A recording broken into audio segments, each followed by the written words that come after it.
পুলিচে নিৰ্বাচনী বঁটা বিশ্বনাথ ইউপিপিএলৰ নিৰ্বাচনী প্ৰচাৰ প্ৰাৰ্থী ডক্টৰ নীলোৎ সৰকাৰীৰ হৈ প্ৰচাৰ প্ৰমোদ বড়ো বিটিআৰত শান্তি ঘূৰি অহাৰ দাবী কৰিছে প্ৰমোদ বড়োৱে ইউপিপিএল হ'ব সিংগল লাৰ্জেষ্ট পাৰ্টি এই দাবী কৰিছে প্ৰমোদ বড়োৱে এটা বিটিআৰত নিৰ্বাচনী বঁটা তুংগত বলিছে আৰু নিৰ্বাচনী তুংগত উঠিছে আৰু প্ৰমোদ বড়োৱে যদি যে এককভাৱে তেওঁ সংখ্যাগৰিষ্ঠ দল হ'ব ইউপিপিএল একেদৰে গ্ৰামা মহিলাই দাবী কৰিছে বিপিএল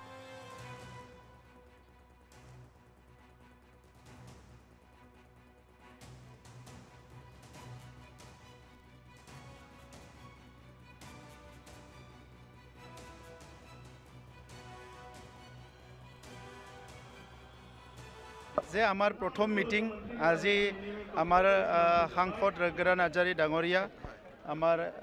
ইএম ডক্টৰ নীলোৎ সৰকাৰী ডাঙৰীয়া এমএলএ ভূপেন বড়ো ডাঙৰীয়া আমি সবে আহিছোঁ আৰু বিশ্বনাথ ডিষ্ট্ৰিক্ট আমাৰ ৰাজনৈতিকভাৱে নতুন ডিষ্ট্ৰিক্ট এইটো পলিটিকেলি আৰু ডিষ্ট্ৰিক্টখনে বহুত ভালকৈ কাম কৰি আছে আৰু ঐতিহাসিক এটা কাম হ'বলৈ গৈ আছে প্ৰথমবাৰ কাউন্সিলত ভোট দিব ইয়াৰ আগত এমএলএ এমপি পঞ্চায়ত ভোট দি আছিলে সো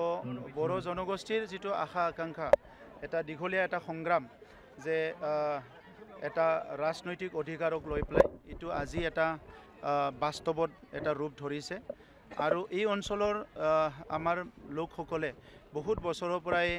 ফৰেষ্ট ৰাইট এক্টৰ কাৰণে আন্দোলন কৰি আছিলে আজি ফৰেষ্ট ৰাইট এক্টৰ আণ্ডাৰত ভূমিৰ এণ্টাইটেলমেণ্ট পাবলৈ সক্ষম হৈছে আৰু ইয়াৰ পৰৱৰ্তী সময়ত এতিয়া কাউন্সিলত তেখেতসকলে প্ৰথম ভোট দিব আৰু তেখেতসকলে বা আমি যেটো বিচাৰিছিলোঁ যে বড়োসকলৰ আত্মনিয়ন্ত্ৰণৰ কথা নিজৰ পুলিচে নিৰ্বাচনী বঁটা বিশ্বনাথ ইউপিপিএলৰ নিৰ্বাচনী প্ৰচাৰ প্ৰাৰ্থী ডক্টৰ নীলোৎ সৰকাৰীৰ হৈ প্ৰচাৰ প্ৰমোদ বড়ো বিটিআৰত শান্তি ঘূৰি অহাৰ দাবী কৰিছে প্ৰমোদ বড়োৱে ইউপিপিএল হ'ব সিংগল লাৰ্জেষ্ট পাৰ্টি এই দাবী কৰিছে প্ৰমোদ বড়োৱে এটা বিটিআৰত নিৰ্বাচনী বঁটা তুংগত বলিছে আৰু নিৰ্বাচনী তুংগত উঠিছে আৰু প্ৰমোদ বড়োৱে যদি যে এককভাৱে তেওঁ সংখ্যাগৰিষ্ঠ দল হ'ব ইউপিপিএল একেদৰে গ্ৰামা মহিলাই দাবী কৰিছে বিপিএল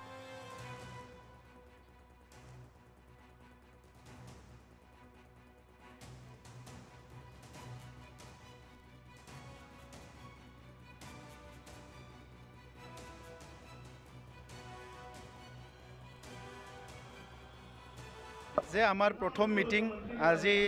আমাৰ সাংসদ ৰঘুৰাণ আজাৰী ডাঙৰীয়া আমাৰ ইএম ডক্টৰ নীলোৎ সৰকাৰী ডাঙৰীয়া এমএলএ ভূপেন বড়ো ডাঙৰীয়া আমি সবে আহিছোঁ আৰু বিশ্বনাথ ডিষ্ট্ৰিক্ট আমাৰ ৰাজনৈতিকভাৱে নতুন ডিষ্ট্ৰিক্ট এইটো পলিটিকেলি আৰু ডিষ্ট্ৰিক্টখনে বহুত ভালকৈ কাম কৰি আছে আৰু ঐতিহাসিক এটা কাম হ'বলৈ গৈ আছে প্ৰথমবাৰ কাউন্সিলত ভোট দিব ইয়াৰ আগত এমএলএ এমপি পঞ্চায়ত ভোট দি আছিলে সো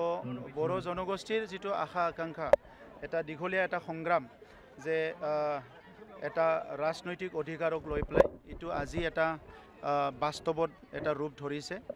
আৰু এই অঞ্চলৰ আমাৰ লোকসকলে বহুত বছৰৰ পৰাই ফৰেষ্ট ৰাইট এক্টৰ কাৰণে আন্দোলন কৰি আছিলে আজি ফৰেষ্ট ৰাইট এক্টৰ আণ্ডাৰত ভূমিৰ এণ্টাইটেলমেণ্ট পাবলৈ সক্ষম হৈছে আৰু ইয়াৰ পৰৱৰ্তী সময়ত এতিয়া কাউন্সিলত তেখেতসকলে প্ৰথম ভোট দিব আৰু তেখেতসকলে বা আমি যেটো বিচাৰিছিলোঁ যে বড়োসকলৰ আত্মনিয়ন্ত্ৰণৰ কথা নিজৰ